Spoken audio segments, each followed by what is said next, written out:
Me hacía la pregunta, ¿no? Digo, qué ganas de leer los premios Nobel, ¿no? De literatura, que la verdad que siempre están. Bueno, uno piensa en Vargas Llosa, por ejemplo, pero hay tantos, y hay algunos que están ocultos, ¿no? Y que por eso nos metemos siempre desde los viernes, cada 15 días, en el Rincón del Librero, con el querido Pato Chiusi para hablar de esto, ¿no? De los 3 premios Nobel ocultos que trajo él hoy.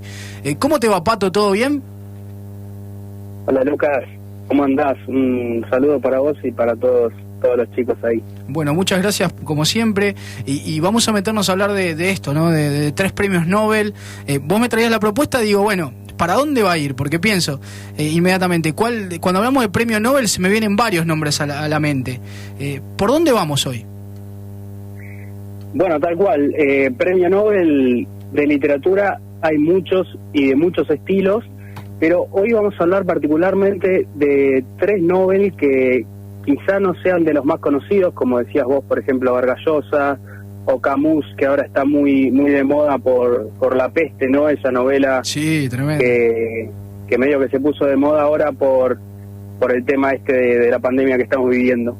Pero hoy vamos a hablar de 3 Nobel no tan conocidos. Y déjame empezar con un autor noruego que se llama Knut Hamsun. Atención con este nombre, Knut Hamsun. Hamsun, mirá vos. Hamsun es un escritor noruego de principio de siglo, y caracterizado por una vida famélica, ¿no? Lo que se llama estos artistas famélicos, que son artistas que viven prácticamente en la pobreza, ¿no? Que hacen de su arte lo mínimo y lo indispensable. Tal es así que en 1888 Hamsun publica una novela que se llama Hambre. Mirá. Muy caracterizada, medio autobiográfica en algún sentido, que básicamente es un hombre que pasa días enteros sin comer, ¿no? Digamos. Un periodista que vive así como Hamsun, en la pobreza máxima y extrema. Pero era un estilo, perdóname, Pato, era un estilo de vida de él, era un estilo medio, no sé, podríamos denominarlo anarquista, fuera del sistema, una visión totalmente distinta, me imagino, de un materialismo, digamos, totalmente alejado del materialismo en sí. Es muy particular la historia. Ya, si vos me decís que él mismo es un artista famélico, me está diciendo un tipo que realmente vive, pero porque vive de esa manera porque le gusta. Totalmente, era algo que él optó por vivir así, ¿no? De hecho, nació en un pueblo muy pequeño de Noruega, y era uno de los 7 hermanos que debían alimentar sus padres. Así que ya fue algo que se dio naturalmente, y que a pesar de su fama, que la ganó con posterioridad, la verdad que llevó mucho tiempo de su vida viviendo en esas condiciones. Y esto lo plasmó, por ejemplo, en esta novela Hambre. Pero para hablar un poco del estilo, ¿no? Es esa novela psicológica, ¿no? Que trata un poco de los monólogos interiores, autorreflexivos, que trata sobre los personajes con estados de ánimo conflictivos, que a partir de un hecho externo ellos lo hacen interior y lo plasman dentro de esos monólogos en la novela. Bueno, desde ya que es un autor que hay que leer. De hecho, autores de la talla como Hemingway han dicho que Hamsun les enseñó a escribir. Hermann Hesse también. Mirá. Se ven influencias, así que la verdad que es algo que el que quiere leer, el que quiere meterse en el mundo del libro, no va a poder eludir, sin dudas. Y si tuviéramos que hablar de un género... Un detalle antes de terminar con Hamsun, que esto es un debate amplio, ¿no? Que se da de la cuestión de si hay que separar artista de obra de arte, ¿no? Porque la verdad es que Hamsun se lo ha criticado mucho, sí, porque dicen que cuando ganó su medalla de Nobel allá por 1920 se la mandó a Goebbels, que era un político del Tercer Reich, ¿no? Entonces se lo caracterizaba también por por estar del lado de los nazis, digamos, en la Segunda Guerra Mundial, por apoyar a Hitler, pero esto no se ve explícitamente reflejado en la producción de Hamsun, pero bueno, a veces se lo critica por una cuestión más personal que quizás no tiene nada que ver con lo que él escribe, ¿no? Mirá vos sabés, Pato, que pensaba inmediatamente, cuando vos me decías hambre, se ha escrito mucho del hambre, ¿no? En general, yo el último libro que leí, vos me decías que es de un género de novela psicológica lo que escribe Hamsun. A mí me pasó de leer, por ejemplo, el libro y hablando en especial del hambre, de por ejemplo, del libro de Caparrós. No sé si lo has leído, que es tremendo, que habla del hambre, pero Caparrós hace una investigación, el periodista argentino y escritor, de él analizando el hambre, pero no viviéndolo. Lo que tiene distinto Hamsun es que, aparte de que genera una novela que es psicológica y de realismo, es algo que vivió él. Eso también lo hace muy particular, ¿no? Para que después gane el Nobel de Literatura. Totalmente, y de hecho, bueno, se podría decir que todos los autores, todos los escritores tienen algo de autobiográfico, ¿no? En sus escritos. Uno no puede escribir una historia sin hacer alusión a algo que le haya pasado en algún momento. Y bueno, Hamsun evidentemente ha plasmado en su obra su propia vida. Está muy bien. Vos sabés que quiero hablar de otro Nobel, porque me trajiste 3, Pato, y quiero hablar, no sé si está en el medio de estos 2 personajes que faltan, pero yo siempre sé que habíamos hablado mucho en su momento del escritor japonés Kawabata, ¿no? Que es extraordinario. Siempre me cuesta mucho el nombre decirlo, ¿no? Pero es extraordinario. ¿Lo tenés ahí o ese no está? Bueno, sí, tal cual. Yasunari Kawabata, ni más ni menos. Ahora nos trasladamos a mitad de siglo, ¿no? 1950, 1960, que aparece cruzando todo el continente europeo, allá por la pequeña isla de Japón. Yasunari Kawabata, que es una figura clave en la literatura japonesa moderna, ¿no? En 1964 publica una novela que se llama Lo Bello y lo Triste. Mirá. Que básicamente relata la vuelta de un personaje llamado Oki, que vuelve, después de 50 años, vuelve a su ciudad natal, que se llama Kioto, y su idea es reencontrarse con la que alguna vez fue su novia, que se llama Ueno, pero en el medio se aparece la aprendiz de Ueno, que se llama Keiko, que por un sentimiento de venganza va a intentar derribar el amor entre Oki y Ueno. La verdad es que son relatos, los de Kawabata, básicamente, que habla de amores no correspondidos, ¿no? Sentimientos de anhelo, sentimientos de soledad. Los japoneses tratan estos temas con bisturí, ¿no? Son muy, muy precisos, y son personajes sumamente trágicos, ¿no? Y bueno, y todos esos relatos de los que habla Kawabata los ancla, los intercala con un paisaje japonés muy, muy bello a la vez, ¿no? Uh-huh. Entonces está esa dicotomía de un personaje muy profundo, muy solitario, que vive de la tragedia y del recuerdo, combinado con este paisaje que es totalmente colorido y un paisaje muy bello, el de Japón. Vos sabés que este libro, Lo Bello y lo Triste, lo leí, me parece un libro fascinante, porque bien describías vos el hecho que tiene también, ¿no? de conocer la cultura, la sutileza de la forma en cómo se vive el amor, por ejemplo, la soledad, y cómo lo vive también la cultura japonesa. Pero también hay que destacar en este contexto, bueno, bien contabas vos, ¿no? La relación de Oki, ¿no? que vuelve a su Kioto natal, y en búsqueda también, justo en una fecha muy especial, que era Año Nuevo, y que busca, bueno, a su expareja, y que en el medio aparece Keiko. Y quiero que me cuentes eso. ¿Qué significa que Keiko sea la aprendiza de bueno? Porque hablamos ahí cuando hablamos de aprendiza, estamos hablando de algo que tiene que ver con la cultura totalmente japonesa, que no suele pasar, por ejemplo, en Occidente, ¿no? Que haya una aprendiza, por ejemplo. Bueno, tal cual. Resulta que Ueno justamente era pintora en el momento que se centra la novela,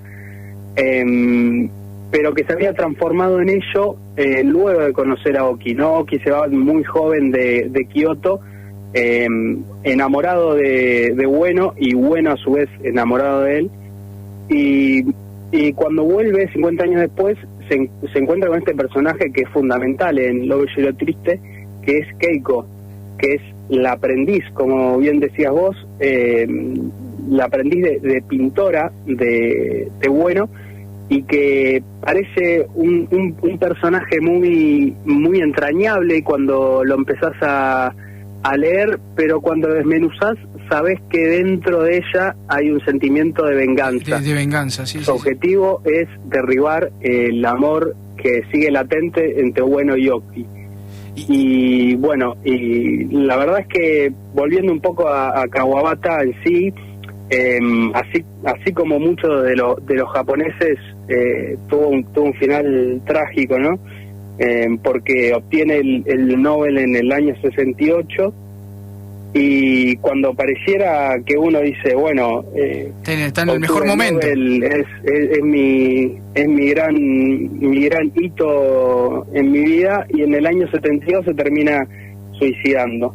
Mirá vos. Así que los japoneses son muy sentimentales en ese sentido, sienten la soledad muy profundamente, y eso claramente también está plasmado en sus obras, ¿no? Está muy bien, Pato, y nos queda un Nobel más. Y vamos con uno más, algo más actual les traigo ahora. Ya nos remontamos a fines del siglo XX, principios del siglo XXI, y les traigo el premio Nobel de 2017, que se llama Kazuo Ishiguro. Uh-huh. Que si bien obviamente es un nombre de origen japonés, en realidad es un autor británico, porque si bien nació en Japón, a los 5 años se mudó muy joven a Inglaterra, precisamente. Entonces podemos notar en Ishiguro un estilo occidental bien marcado, pero con algunas reminiscencias del estilo oriental que tendría, por ejemplo, de Kawabata. Uh-huh. Déjame nombrarte 2 novelas de él. La primera probablemente la conozcan porque hay una película muy conocida protagonizada por Anthony Hopkins y por Emma Thompson, que se llama Lo que queda del día. Mirá, sí, muy conocida. Muy conocida, de hecho hasta hace poco estaba en una de esas plataformas globales que todos conocemos. ¿Y de qué habla? En realidad el libro en sí se llama Los restos del día, pero a los fines cinéfilos se ha pasado como Lo que queda del día, y básicamente habla de un personaje que es el señor Stevens, uh-huh, que es un mayordomo de una casa aristocrática, ¿no? De una mansión, que con tal de mantenerse leal al aristócrata, digamos, hace cualquier cosa por ello, inclusive perder al amor de su vida. Mirá.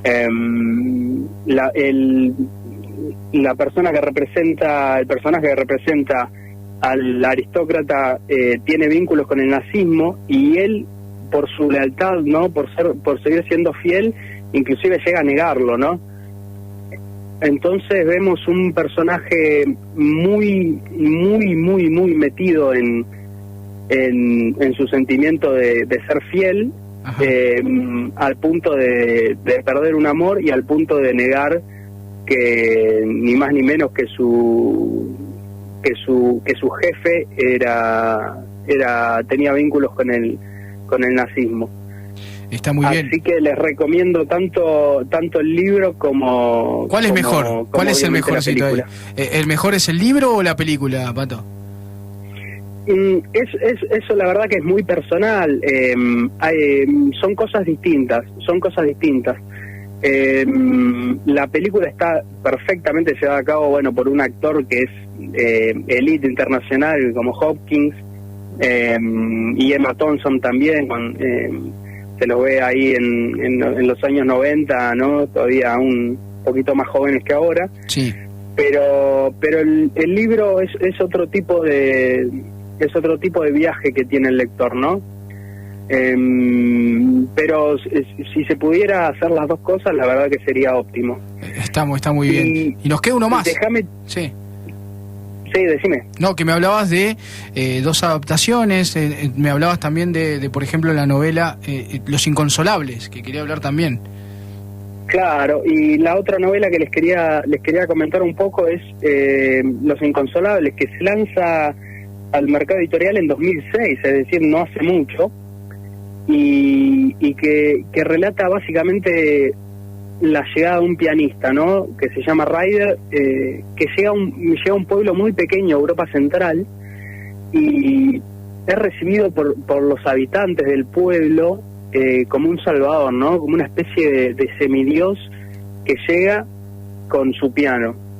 Y la verdad es que a medida que va progresando la novela, empieza a sentir un cierto temor, porque sí, los habitantes de ese pueblo lo tienen muy arriba, ¿no? Le demandan mucho a una persona recién llegada a ese lugar para dar un concierto. Entonces es una novela donde lo fantástico se mezcla con lo realista, ¿no? Al mejor estilo kafkiano en algún punto. Y la verdad es que llega un momento de la novela en el cual Ryder se da cuenta que en algún momento ya estuvo en esa ciudad, ya estuvo en ese pueblo, ya fue parte. Entonces es una novela muy muy linda, que a cualquiera que lo haya leído a Kafka le va a traer ese pequeño recuerdo, ¿no? Por el estilo que tiene, por la forma de relatarlo, y la verdad que es una novela para tener en cuenta ahora en tiempos de pandemia. El señor Julián Servín leyó Metamorfosis de Kafka, el único libro que leyó este año, siempre lo cuenta acá en el programa, pero la verdad que mirá vos esta relación directa que bien marcas, Pato. Completísimo, bueno, la verdad, ¿eh? Sí. Bueno, sí, eso de que en Kafka se ve mucho, ¿no? Esa mezcla entre lo fantástico y lo real en un mismo relato, ¿no? Y claramente en esta novela, Los Inconsolables, la primera novela que les nombré, Lo que queda del día, es un poco mucho más realista, ¿no? Pero el estilo del escritor se muestra también en la dinámica que tiene, ¿no? De poder escribir cosas diferentes, pero darle un sentido. Entonces Los Inconsolables sigue esa línea kafkiana, sigue esa línea de Metamorfosis, así que Kazuo Ishiguro, un nombre a tener en cuenta cuando vayan a su librería amiga, ¿no? Y busquen algo para leer. Perfecto, Pato, la verdad completísimo, me encanta la propuesta, me trajiste distintos, me parece que hoy te fuiste más para el lado oriental, si bien, como contabas vos, Ishiguro es británico, pero tiene origen japonés, ya en el nombre, ¿no? Escuchándolo, pero la verdad que completísimo, y por supuesto lo vamos a estar contando, después subiendo a las redes sociales para que la gente realmente se dé una vuelta por la literatura, por los premios Nobel, por ahí ocultos. Aparte, además fuimos de uno más contemporáneo yendo para atrás, ¿no? También desde el siglo XX, siglo XIX, completísimo, Pato. Así que te agradezco mucho. ¿Por dónde puede ir a conseguir estos libros la gente? ¿En qué librería estás, Pato? Bueno, miren, yo la verdad es que trabajo en una librería que queda ubicada en San Luis 2082, que se llama La Barca Antigua, pero usted puede acercarse a la librería amiga que más cerca que tenga, porque acá en Mar del Plata hay muy buenos lugares, muy buenos libreros, así que no se preocupen, que van a estar bien atendidos, vayan a donde vayan. Extraordinario. Bueno, Pato, te mando un abrazo grande y buen fin de semana. Bueno, un abrazo, muchas gracias y buen fin de para todos. Ahí estaba la palabra de Patricio Chiusi en el Rincón del Librero, ¿no? Contándonos estos 3 Nobel de literatura ocultos, ¿no? La verdad, extraordinario.